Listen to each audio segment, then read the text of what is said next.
My name is Jane, and I live with my husband Alex. Alex rarely does any household chores and often treats me as if I'm his maid. I work part-time, trying to balance everything.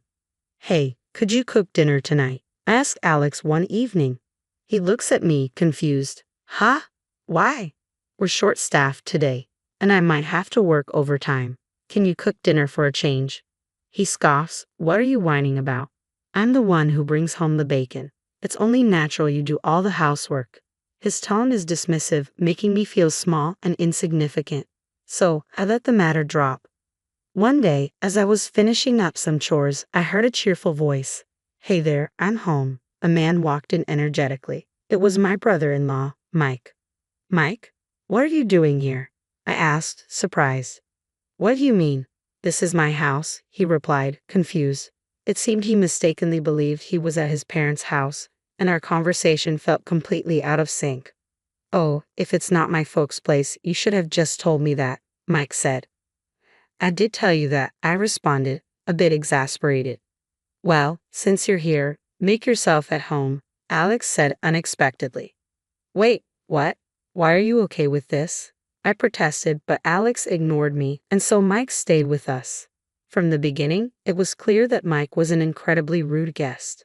Hey Jane, I'm helping myself to the beer in the fridge, Mike announced one day. What? I was shocked. He acted as if the house were his. When do you plan on leaving? It's already been 3 days, I asked, hoping for a definitive answer. What? It's only been 3 days. Let me stay a bit longer, Mike replied with a nonchalant smile, seemingly oblivious to our discomfort. But that beer is Alex's, I pointed out, feeling my frustration grow. So, why don't you just buy some more? Mike retorted casually. It's not about the beer. I wanted to argue, but it seemed pointless to explain. I ended up staying silent. When is your brother planning to leave?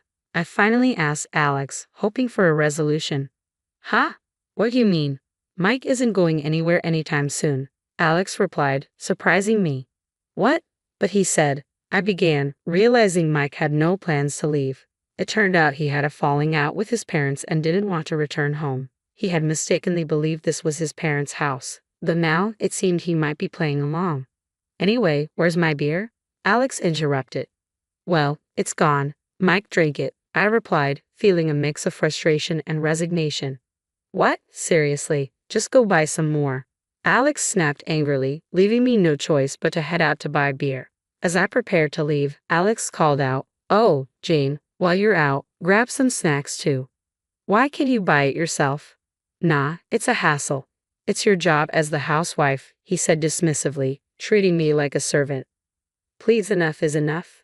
This behavior is disrespectful, and I won't tolerate it. Ha! Are you standing up to me? Mike suddenly took on a threatening demeanor as soon as I challenged him. Look, I'm not trying to overstay my welcome. I'm just crashing here for a bit, okay? But, shut up, no buts, Mike insisted firmly, making me feel overwhelmed by his pressure. Just as I struggled to respond, Alex walked into the room. What's going on? Why are you two arguing?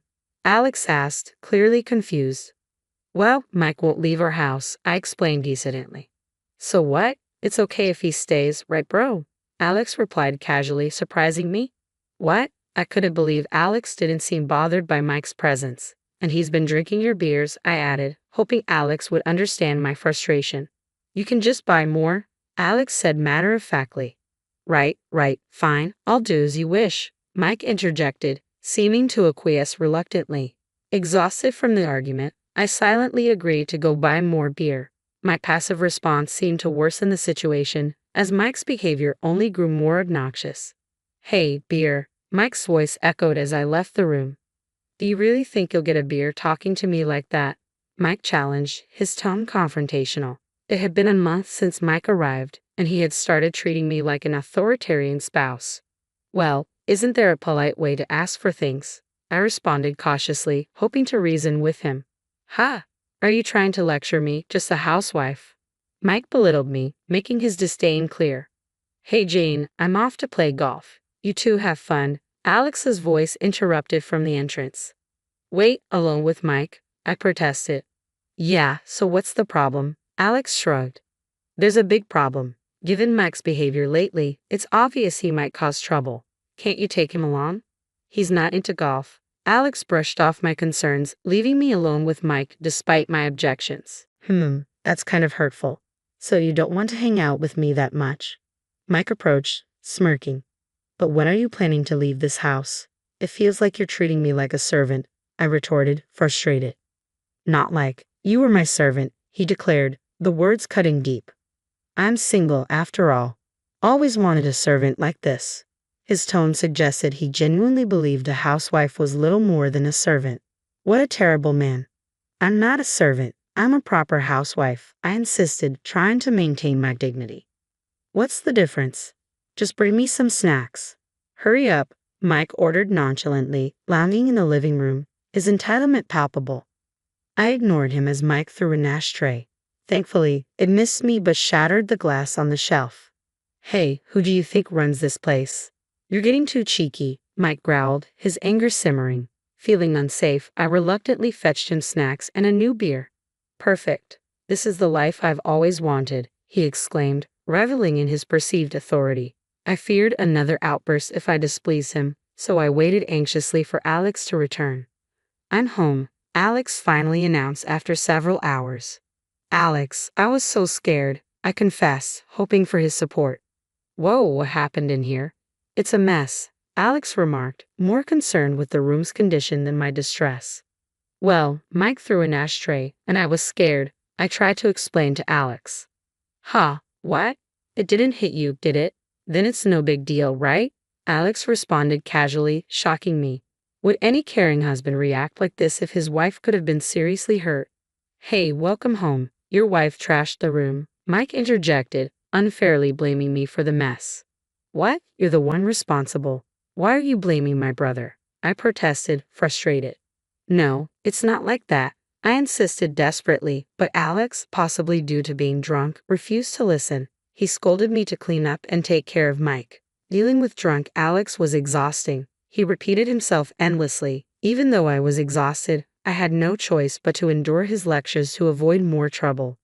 I'm tired, I sighed, 2 hours after Alex came home. Finally, his lectures were over, but I was completely drained. So, what's for dinner? Alex asked mercilessly. Didn't you eat out? I responded, feeling too tired to even think about cooking. Why would I eat out? You mean you haven't prepared anything? Alex's words cut deep after the 2 hours scolding. How could he expect me to have cooked under those circumstances? Oh, you're so useless. You're really failing as a housewife, Alex continued, dismissing my value as a person. What had I done to deserve this treatment? You're getting scolded. This is hilarious. Mike chuckled from the sidelines, finding amusement in my misery. It seemed tormenting others was a pastime for these brothers. Despite my exhaustion, I ended up cooking for Alex and Mike. They even complained about the food, adding to my despair. Finally, unable to bear it any longer, I mustered the courage to confront Alex again. Hey, when is Mike going to leave? He can't stay here forever, can he? Not this again, Alex replied, clearly annoyed. It was clear I had chosen a bad time to bring it up. What's wrong with you? Don't you care about your brother? I challenged, though truthfully, I didn't care. He had invaded our home and made my life unbearable. Living with such a person was pushing me to my limits. You know I've been going through a tough time, right? How can you just ignore that? I confronted Alex, seeking understanding. Everyone deals with stress, Alex responded callously. Mike is particularly stressed, so he takes it out on you. His words baffled me. A punching bag? Me? I asked incredulously. In this house, you're the best candidate for it, Alex replied bluntly. You should feel privileged to be Mike's punching bag. His words stung deeply, rejecting my feelings entirely. I don't want that, I shouted in protest, but Alex dismissed me. It's not about what you want. You're just a punching bag. Punching bags don't have feelings, he asserted coldly. Reflecting on it, Alex had been mistreating me for a while now, yelling without cause, even resorting to physical aggression. You're heartless, I muttered, tears welling up in my eyes. But even as I cried, Alex remained unmoved. Oh, what a bother. Women always think crying will fix everything. Cry all you want. I'm not going to do anything. Now go get me a beer, he ordered, indifferent to my emotions. Once again, it was about the beer, He didn't care about how I felt at all. That was the final straw. I couldn't endure it any longer. I shouted, surprising even myself. Alex looked taken aback but persisted in his verbal assault. Why are you so upset? You have a problem with me and my brother. If you're unhappy here, why don't you just leave? This is my house, so you're the one who should go. I couldn't believe what I was hearing. Leave me inside with his brother. Wasn't that the issue? When I sought clarification, Alex simply reiterated, yes, you should leave. That's absurd. Why should Mike stay when he arrived later? He's my brother, okay? And you're just someone who isn't related by blood. Not related by blood? I never imagined my husband, whom I marry for love, would treat me so poorly. Something inside me shattered at his words. What? Are you shocked? If you hate it so much, just go. You can divorce me too. Alex continued to taunt me as I stood there, stunned. Was he really contemplating divorce? It appeared Mike was more important to him than I was. That night, we went to bed in silence, but I couldn't sleep. Alex's cruel words echoed in my mind, haunting me. Leave. Divorce? Was I the only one who believed we were in love? I felt a sudden wave of sadness wash over me. Perhaps my feelings were one-sided. After shedding tears that soaked my pillow, I made a decision and drifted off to sleep. A few days passed since that heartbreaking moment. Alex called me. Hey, where are you? Why did you leave early in the morning? I just noticed. It's been a few days since I last saw you. I didn't care if you noticed. I've been having instant noodles, but I've run out. Make me some food, he demanded. I thought he could survive on instant noodles forever. He sounded flustered, raising his voice. With no other option, I calmly replied, well, I've moved into my own place. What? You're living alone? He sounded genuinely surprised.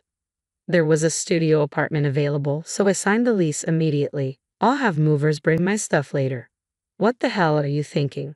Make dinner for me and Mike, he demanded sharply. Why should I? You're the one who told me to leave, I retorted firmly, refusing to back down. No, that was Alex tried to assert himself, but his voice wavered as his own words contradicted him.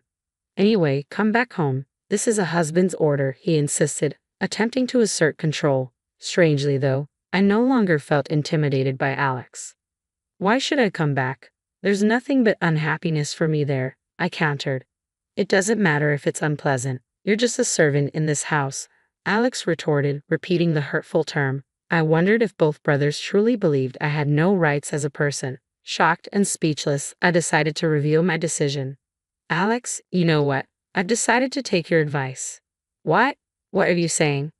I'm filing for divorce. What? Divorce? He appeared genuinely taken aback. It was odd. Why was he so surprised when he had initiated the topic? Don't be absurd. There's no way I'm getting a divorce. I refuse, he asserted firmly, seemingly unwilling to lose a convenient housekeeper. But his dismissive attitude couldn't shake my resolve. It's because of you and your brother. You've both oppressed me for so long. I've been holding back, I insisted, feeling the weight of my words. Alex's voice began to falter, perhaps realizing the seriousness of the situation. Come on, you're joking, right? Divorce? Seriously, I'll talk to your parents and convince them, he pleaded desperately. What good would that do? I've already spoken to them. They won't listen to you. What? He seemed panicked, realizing the depth of the situation. Maybe he should have just asked his brother to leave and changed his behavior. Please reconsider. My brother says he's sorry, he added, trying to salvage the situation. I thought to myself, these are the kind of people who only show remorse when they're in trouble. Their words of regret meant nothing to me. I couldn't trust them. I'm sorry, but I can't believe anything you say. I won't forget what you've done, and I won't forgive it, I told Alex firmly. His flustered reaction only confirmed my decision. Please wait, I'm begging you, Alex pleaded desperately, but he hadn't taken action when I begged him to address his brother's behavior. The more we talked, the more pitiful Alex appeared. Goodbye. There's nothing left to discuss, I stated, finality in my voice. Wait, let's talk. Look, reconsider the divorce, he urged, grasping at straws. I proceeded with the divorce proceedings through my lawyer, and it was successfully finalized. Alex and his brother ended up in a major argument over household responsibilities, leading to both of them landing in the hospital. After everything they put me through, they got what was coming to them. Now that I'm single, my life is far easier than it was with Alex. I only wish I had left him sooner.